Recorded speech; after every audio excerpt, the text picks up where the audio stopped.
এই যে মুখ্যমন্ত্রী বলছেন না, ওরা ওই রাতে আরও 4-5 জন আছে, তারা এই অন্যায়টা করেছে। অপরাধ বিরল থেকে বিরলতম, কিন্তু এই অপরাধী নয়। পশ্চিমবঙ্গের থানাগুলোকে চালায় এখানকার এমএলএরা। আমি জানি না এখানকার বিচার ব্যবস্থাকে উনি সেভাবে চালানোর কথা বলছেন নাকি। দেখুন, সেই দিন যাকে আড়াল করার জন্য এতগুলো ঘটনা ঘটেছিল, আজকে সেই লোকটারই ফাঁসি চাইতে পারে, এ তো মানে কমন সেন্স বলছে হতে পারে না। আপনাকে মাধ্যমে স্বাগত। আপনাকে প্রথম প্রশ্ন আরজি কর নিয়ে। দেখা গেল গতকাল সবাই ভেবেছিল ফাঁসি হবে, কিন্তু আমরা দেখলাম শিয়ালদা কোর্টের বিচারক একেবারে বললেন যাবজ্জীবন কারাদণ্ড সঞ্জয়কে দেওয়া হলো। মানে এই ক্ষেত্রে তো কোথাও গিয়ে সাধারণ মানুষ, তাদের মনেও প্রশ্ন উঠে যাচ্ছে যে আদৌ কি বিচার পাবে, না আদৌ কি বিচার হচ্ছে। দেখুন, একে বিরল থেকে বিরলতম দেওয়া হয়নি, কারণ এই যে অপরাধটা, একটা জিনিস বুঝবেন, অপরাধটা বিরল থেকে বিরলতম, কিন্তু এই যে অপরাধী যার বিচারটা হলো, সে কিন্তু বিরল থেকে বিরলতম অপরাধ করেনি, করেছে অন্য কেউ। আরও 4-5 জন আছে। এই যে মুখ্যমন্ত্রী বলছেন না, ওরা ওই রাতে আরও 4-5 জন আছে, তারা এই অন্যায়টা করেছে, এ করেনি, একে ফাঁসানো হয়েছে। বিচারক জানেন যে একে যদি আমি ফাঁসির হুকুম দিই, একে যদি আমি বিরল থেকে বিরলতম বলি, তাহলে আসল যে অপরাধীরা তারা ছাড়া পেয়ে যাবে। বিচারক মানে রায় দিতে বাধ্য ছিলেন, কারণ 5 মাসের মধ্যে এই পুরো ব্যাপারটা শেষ করতে বলেছেন চন্দ্রচূড় সাহেব, সেই জন্য উনি বাধ্য ছিলেন করতে। কিন্তু উনি জানেন যে 5 মাসে সঠিকভাবে তদন্ত হয় না, সঠিকভাবে চার্জশিটও পেশ করা যায় না। যেটা এসছে মানে কোনো রকমে মানে সব রকম ডিস্টর্টেড যা সব পেপার এসছে, তার উপর বেস করে উনি বলেছেন যে, এবং ঠিকই তো, ও তো আসল অপরাধী না, আসল অপরাধী অন্য। ও তো আসল অপরাধী না, আসল অপরাধী অন্য। সেই জন্য বিচার একদম ঠিক আছে, ওকে ফাঁসির আশে ইয়ে দেয়নি। এই আমি আবার বলছি, অপরাধটা বিরল থেকে বিরলতম অপরাধ, কিন্তু এই অপরাধী বিরলতম বিরলতম না, কারণ এই অপরাধী না, অপরাধী অন্য কেউ। কিন্তু এখানে তো সাধারণ মানুষের মুখেও একটা প্রশ্ন, তো মানে মনে প্রশ্ন তৈরি হচ্ছে যে আদৌ কি বিচার হবে, আদৌ কি অভয়া বিচার পাবে। দেখুন, এই ধরনের বিচারের সময় লাগে, কিন্তু চন্দ্রচূড় সাহেব প্রথম 5 মাস বিচার বেঁধে দিয়েছে। 5 মাসে তো এই তদন্ত হয় না।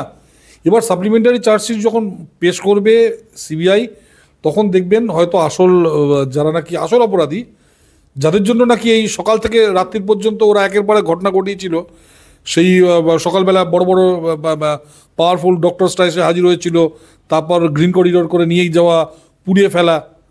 তো এই যে এই ঘটনাগুলো ঘটনা হয়েছিল, যার জন্য যেই মানে ইম্পর্টেন্ট লোকেদের বাঁচানোর জন্য, মনে রাখবেন সেই তাদের ধরার জন্য, আমি আবার বলছি, তাদের ধরার জন্য কিন্তু তাদের এবার বিচার হবে, তাদের বিচার হবে, এটা মনে রাখবেন। এবং এই যখন বিচার হবে, তখন দেখবেন এই বিচারক তিনি বলবেন যে এই অপরাধীরা বিরলতম থেকে বিরলতম অপরাধ করেছে এবং এদের ফাঁসির হুকুম দেওয়া হোক, যখন এই সাপ্লিমেন্টারি চার্জশিটে আসল অপরাধীদের যখন নাম আসবে তখন। আমরা অন্যদিকে দেখলাম গতকাল সঞ্জয়ের সাজা ঘোষণা হয়ে গেল, কিন্তু অন্যদিকে দেখছি এখনো সিবিআই চার্জশিট পেশ করেনি ফাইনাল। আদৌ কি বিচার, তাহলে কি 5 মাসে সম্ভব নাকি? 5 মাসে, আমি আপনাকে বলছি, 5 মাসে কখনো সম্ভব? আপনি দেখবেন 5 মাসে কোনোদিন সম্ভব হয় না। একমাত্র গত 5 মাসে এই রাজ্য সরকার বেশ কিছু লোকের ফাঁসির হুকুম দিয়ে দিয়েছে। ঘটনা ঘটেছে 20 দিনে ফাঁসি, 21 দিনে ফাঁসি, মানে যেগুলো নাকি মানে বিচার ব্যবস্থার মানে বিচারের নামে প্রহসন হয়েছে। আমাদের রাজ্যে 13.5 বছর রাজত্ব করছে আমাদের এই সরকার। প্রথম 13 বছরে কারো ফাঁসি হলো না, যাদের ফাঁসি হয়েছে তাদেরও ফাঁসি কাটে চড়ানো হয়নি, যাদের ফাঁসি হয়েছে তাদের ছেড়ে দেওয়া হয়েছে। আপনি জানেন পার্ক স্ট্রিট, কামদনু, গেদে, তারপর আপনার মধ্যমগ্রাম, সবাই মোটামুটি ছাড়া পেয়ে গেছে। অথচ গত 5 মাসে আপনি দেখুন, এই অভয়ের ঘটনা ঘটার পর একটা ঘটনা করছে, 20 দিনের মধ্যে ফাঁসির হুকুম হয়ে যাচ্ছে। তো এটা বিচারের নামে প্রহসন। সেখানে এই ঘটনাটায় এইরকম একটা প্রহসনের একটা উদ্দেশ্য ছিল। বিচারপতি মহাশয় শিক্ষিত মানুষ, তিনি বিচক্ষণ মানুষ, এটাকে আটকে দিয়েছেন। কারণ এই অপরাধ বিরল থেকে বিরলতম, কিন্তু এই অপরাধী নয়। অন্যদিকে আমরা দেখলাম, তাহলে এখানেই প্রশ্ন হচ্ছে, তাহলে সন্দীপ অভিজিৎদের কি হবে? দেখুন, হওয়া তো উচিত, অনেক মানে মানে কঠিন সাজা হওয়া উচিত। কি হবে তা তো আমি বলতে পারবো না, ভবিষ্যতে আমি জ্যোতিষী নই, কিন্তু মানে তাদের মানে ভীষণ রকম সাজা হওয়া উচিত, মানে ভীষণ রকম কড়া সাজা হওয়া উচিত তাদের দুজনেরই, এবং তার সঙ্গে যারা খুন টুন করেছে তাদেরও প্রত্যেকের হওয়া উচিত। এরা তো খুনের প্রমাণ সবার করেছে, কিংবা এরা হয়তো মাস্টার মাইন্ড ছিল। যারা অ্যাকচুয়াল খুন করেছে, যারা ধর্ষণ করেছে, তাদের মানে সাজা দিতে হবে। কিন্তু মুখ্যমন্ত্রী তিনি তো একেবারে অন্য কথা বললেন। তিনি বললেন যে আমরা ফাঁসির দাবি করেছিলাম, কি করে জানি না, আমাদের হাতে কেসটা থাকলে অনেক আগেই ফাঁসির অর্ডার করে নিতাম। না, অর্ডার উনি কী করে করবেন? উনি তো অর্ডার দেওয়ার যোগ্য না, অর্ডার তো বিচারক দেবেন। অর্ডার দেওয়াতাম এই কথাটা আমি জানি না কী করে বলেন। অ্যাকচুয়ালি পশ্চিমবঙ্গের থানাগুলোকে চালায় এখানকার এমএলএরা। আমি জানি না এখানকার বিচার ব্যবস্থাকে উনি সেভাবে চালানোর কথা বলছেন নাকি, মানে দেয়াতাম কথাটার মানেটা কি, এর থেকে তো আমি কিছু বুঝতে পারছি না। আমি বিচার চাইতে গেছি, গিয়ে আমি বলতে পারি কখনো যে আমি দেয়াতাম? এই দেয়াতার কথাটার মানেটা কি? তা থানা যেভাবে চালাচ্ছেন আপনি কি সেভাবেই ভাবছেন বিচার ব্যবস্থাকে চালাবেন? জানি না এই কথাটার মানেটা কী হয়, আমি জানি না। না, মুখ্যমন্ত্রী তো বলছেন যে আমি ফাঁসি চেয়েছিলাম। না, ফাঁসি উনি চাইলে কী করে হবে? উনি তো পার্ট নন। আপনার লোকেরা প্রথম 4-5 দিনে যা প্রমাণ ছিল সব লোপাট করে দিয়েছেন, সেখানে আপনি কী করে ফাঁসি চাইছেন? আপনি যদি ফাঁসি চান তাহলে আপনার লোকেরা কেন লোপাট করলো আপনি আমায় বলুন। আপনি যদি ফাঁসি চান তাহলে আপনি আমায় বলুন যে খুনের পরের দিন সকালবেলা সব বড় বড় ডাক্তার যারা নাকি তৃণমূল করে তারা কেন গিয়ে হাজির হয়ে গেল সকালবেলা? আপনি বলুন, আপনি যদি ফাঁসি চান তাহলে কেন এই মানে ওই যেখানে ঘটেছে ওই ঘটনাটাকে পরিবর্তন করে দেওয়া হলো, ওই জায়গাটাকে পরিবর্তন করে গেল? আপনি বলুন, আপনি যদি ফাঁসি চান তাহলে কেন গ্রিন করিডোর করে এই ডেড বডি নিয়ে যাওয়া হলো? আপনি যদি ফাঁসি চান তাহলে ও থানার ওসি কেন এলো এই সঞ্জয় রায়কে বাঁচাতে? আপনি যদি ফাঁসি চান তাহলে বলুন আপনার এমএলএরা কেন এলো, আপনার কাউন্সিলররা কেন এলো, বড় বড় নেতারা কেন এলো? আপনি যদি ফাঁসি চান তাহলে আপনার নেতারা এসে কেন সোদপুরে ওই পানিহাটির ওই শ্মশানঘাটে সব ডেড বডি সরিয়ে এই ডেড বডিটাকে পুড়িয়ে ফেললো? তা আপনি যে ফাঁসি চাইছেন আপনার মানে বিভিন্ন কার্যপদ্ধতিতে, সেটা তো বোঝা যাচ্ছে না। কার্যপদ্ধতিতে উল্টো কথা বলছে। তাহলে আপনি কার ফাঁসি চাইছেন? তার মানে কি এই লোকটা নির্দোষ? দুটো জিনিস হতে পারে। আপনি যদি এই লোকটার ফাঁসি চান তাহলে আপনি প্রথম দিনও চাইতেন, আজকেও চাইতেন। প্রথম দিন তাহলে কাকে বাঁচানোর চেষ্টা করলেন, এবং আজকে তাহলে কার ফাঁসি চাইছেন? দুটো লোক নিশ্চয়ই আলাদা, নইলে আপনি আজকে ফাঁসি চাইতে পারেন না। মানে আপনার কথা মতো দোষীদের আড়াল করছে, অথচ মুখে বড় বড় কথা। দেখুন, সেই দিন যাকে আড়াল করার জন্য এতগুলো ঘটনা ঘটেছিল, আজকে সেই লোকটারই ফাঁসি চাইতে পারে, এ তো মানে কমন সেন্স বলছে হতে পারে না। সেদিন বাঁচানোর চেষ্টা করেছে, একদম তার জন্য একদম জান লড়েই দিল, আজকে তার ফাঁসি চাইছে, এটা হতে পারে কখনো? এ সম্পূর্ণ অ্যাবসার্ড জিনিস। আজকেই তো দেখলাম আমরা হাইকোর্টে চলে যেতে সরকারকে, রাজ্য সরকার হাইকোর্টে গেছে সঞ্জয়ের ফাঁসির দাবিতে। না, ওটা তো দেখুন দুটো ঘটনা আছে। এক নম্বর, সঞ্জয় যদি মরে যায় এবং সঞ্জয়কে যদি কমপ্লিটলি ফাঁসানো যায় এবং সঞ্জয় যদি মরে যায়, তাহলে আসল যারা অপরাধী তাদের দিক থেকে এই কেসটা অন্যদিকে ঘুরিয়ে নেওয়া যাবে। আমাদের দেশে তো দেখুন ভুল বিচার তো বহু জায়গায় হয়েছে। এবং যদি সঞ্জয়ের দিকে পুরো জিনিসটা ঘুরিয়ে দেওয়া যায়, চারিদিকে মিডিয়া থেকে শুরু করে সবাইকে যদি খাইয়ে দেওয়া যায় যে সঞ্জয়ই অপরাধী, দেখুন সঞ্জয় অপরাধী হতে পারে না। সঞ্জয় যদি অপরাধী হতো তাহলে ওই দিন ওই ঘটনাগুলো এরা ঘটাতো না। আজকে যার ফাঁসির হুকুম চাইছে, তাহলে আপনি বলুন সেই দিন তাহলে ওই ঘটনাগুলো কেন ঘটেছিল? হ্যাঁ, মানে চাইছে যে সঞ্জয় যে লোকটা নাকি অপরাধ করেনি তার ফাঁসি হয়ে যাক, যাতে আসল অপরাধী ধরা না পড়ে।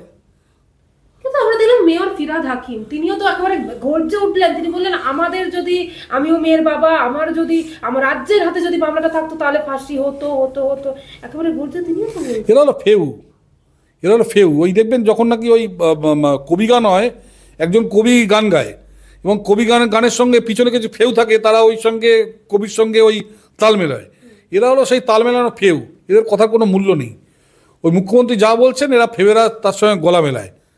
ওকে বলুন যে আপনি এরই কেন চাইছেন, আপনি তাহলে ওই দিন কেন গন্ডগোল করলেন সেটা জিজ্ঞেস করুন ওকে। ও ফেউ, ওকে জিজ্ঞেস করে কোনো লাভ নেই। ও তো সেখানে কথা তোতা পাখির মতো বলবে। আজকে আমরা দেখলাম মুখ্যমন্ত্রী এই মুহূর্তে উত্তরবঙ্গ সফরে রয়েছেন, মালদহে।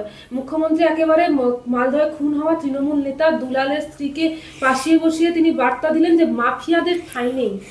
দেখুন, এর আগে বাগতুইতে যারা খুন হয়েছে তারাও সব তৃণমূলের লোক ছিলেন। বিচার হয়েছে? বিচার হয়নি আজ পর্যন্ত। এর আগে বহু তৃণমূলের নেতা খুন হয়েছে বহু জায়গায়, কোনো বিচার হয়েছে? কোথাও কোনো বিচার হয়নি। আজকেও গেছেন ওখানে, দুলালকে পাশে বসিয়ে বলেছেন, কিন্তু আমি আপনাকে বলছি না, ধরা পড়বে আসল অপরাধী। আর এই তো আজকে এই ঘটনাটা থেকে বোঝা যাচ্ছে এরা যাদের ধরছে তারা কেউ আসল অপরাধী না। এ কতগুলো থার্ড পার্সনকে ধরছে, ধরে তাদের ফাঁসিয়ে দিচ্ছে, বলছে বিচার হচ্ছে কিছু, কিন্তু বিচার অন্য লোকের হচ্ছে, অপরাধ অন্য লোক করছে। এর ওনার কথার কোনো মানে ভরসা নেই। আমি বলছি ওই দিন ঘটেছে, তারপর আরও 4খানা ঘটনা ঘটেছে। ওই দিন মালদায় ঘটনা, ওই ঘটনা ঘটার পর আরও 4 জায়গায় আজকে এই ঘটনা ঘটেছে। নিজের হ্যাঁ, তাহলে বুঝতেই পারছেন সদিচ্ছা কতটা আছে। কোনো সদিচ্ছা নেই, সব টাকা নিয়ে কেউ শুরু হয়ে গেছে।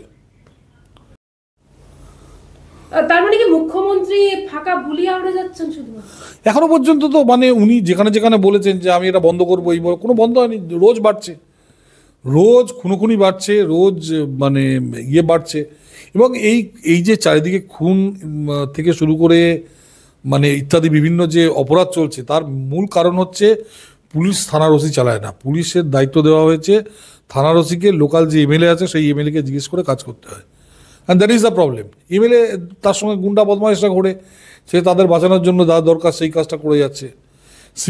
সিবিএমের সময় থানা চালাতো লোকাল কমিটি, এখন চালায় এমএলএরা। এই জন্য যত গণ্ডগোলের মূলে এরা। তাহলে মাফিয়া বলতে মুখ্যমন্ত্রী কাদের কথা বোঝাচ্ছে? সেটা উনিই বলবেন। যারা খুন করেছে তারা তো ওনার দলের লোক। এখানে যে কটা খুন হয়েছে তারাও ওনার দলের লোক, যারা খুন করেছে তারাও ওনার দলের লোক। উনি কার কথা বলছেন, কাকে ঠেকাবেন, এবার ওনার দায়িত্ব। ওনার দায়িত্ব উনি কাকে ঠেকাবেন, কাকে। আপনি বলুন, এখানে যারা প্রমোটারি করে ওনার দলের লোক ছাড়া কেউ প্রমোটারি করতে পারবে? এখানে যারা তোলা তোলে ওনার দলের লোক ছাড়া কেউ তোলা তোলে? এখানে এই বিভিন্ন রকম যত রকম অপরাধ সংগঠিত হয়, ওনার দলের লোক ছাড়া কেউ অপরাধ সংগঠিত করতে পারে? এই যে এই আপনার এই কি বলে সিভিক পুলিশ যারা এই বদমাইশি করছে, ইনক্লুডিং এই সঞ্জয়, সব তো ওনার দলের লোক। তো উনি কাকে বারণ করছেন, কে শুনছে, কেনই বা রোজ রোজ এই আপনার এই বেড়ে যাচ্ছে, এই অপরাধ বেড়ে যাচ্ছে, সেটা উনিই জানেন। দ্বিতীয় আর কে জানেন? দল তো ওনারই, প্রশাসন ওনার, ওনার মতো করেই চলছে, উত্তর ওনাকেই দিতে হবে।